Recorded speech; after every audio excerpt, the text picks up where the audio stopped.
American अहदाफ हैं reason में मौजूद हैं, उनको निशाना बनाना ये भी जो पूरे प्लान है उसका हिस्सा है। अगर इस तरह होता है, ईरान जो अमरीकी अहदाफ है उनको निशाना बनाता है, अमेरिका ने भी कहा है कि अगर अहदाफ को निशाना बनाएगा तो उसके कॉन्सिक्वेंसेज होंगे ईरान के लिए। तो अगर इस तरह की कोई कार्रवाई होती है तो रीजन में फिर क्या एक जंग जो है ये फैल जाएगी? देखिए, एक बात अमेरिका को भी इसराइल को भी और उनके एलाइज को भी समझनी चाहिए। बहुत अच्छी तरीके से जानते हैं मगर समझते नहीं हैं।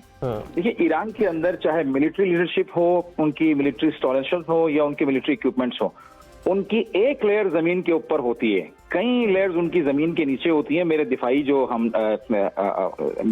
हमकार हैं, तजनिगार हैं, वो इस बात पे इसे इत्तेफाक करेंगे कि एक लेयर उनकी जमीन के ऊपर होती है, कई लेयर्स उनकी जमीन के नीचे होती है। इसलिए जैसे ही कोई एक लेयर एलिमिनेट होती है, फौरन उसकी जगह दूसरी लेयर ले लेती है। और ये एक मरतबा नहीं, चंद मरतबा ये वाकयात देखने में आए हैं।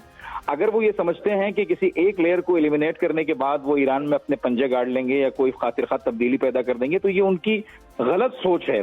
जितना काम उन्होंने ज़ेर जमीन किया है उसका सिर्फ एक हिस्सा ऊपर नजर आता है, बाकी कई हिस्से जमीन के नीचे हैं। मजबूत कौम है। दूसरी सबसे बड़ी बात यह कि मुझे इस वक्त अमरीकी अहदाफ या दूसरे मामलात पर ईरान को जाते हुए मैं नहीं देखता। उसकी वजह यह है कि सबसे बड़ा हदफ ईरान का इसराइल है। अगर इस खित्ते में इसराइल कमजोर होता है तो अमेरिका की सबसे बड़ी प्रॉक्सी कमजोर हो जाती है। उसके बाद जो एक्सपेंशनिज्म की जो पॉलिसी है, इसराइल खुद स्टेट ही एक्सपेंशनिस्ट स्टेट है, आपको पता है, एक जारे स्टेट है। तो ये पॉलिसी वहीं दम तोड़ जाएगी। अगर इसराइल महदूद हो जाता है, इसराइल कवर कर लिया जाता है, इसराइल को अगर यानी इस नहज तक पहुंचा दिया जाता है कि वो किसी काम के काबिल ना रहे, उसकी ये जारहाना और तोसी पसंदाना जो पॉलिसी है, अगर ये वहीं रुक जाए तो अमेरिका वैसे ही महदूद हो जाएगा। क्योंकि अमेरिका ये बात जानता है कि ईरान से बराह रास्त किसी किस्म का मुकाबला करना अमेरिकी मफाद में नहीं है। ना ईरान अफगानिस्तान है, ना लीबिया है, ना सूरिया है, ना गल्फ की जो किंगडम्स हैं उनकी तरह है। ईरान के अंदर अवामी ताकत मौजूद है।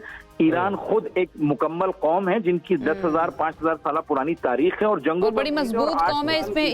इसमें तो कोई शक भी नहीं है। कितनी सैंक्शंस लगी लेकिन उसके बावजूद कौम ने घुटने नहीं टेके थे। इस बात के ऊपर तो सभी इत्तेफाक करें।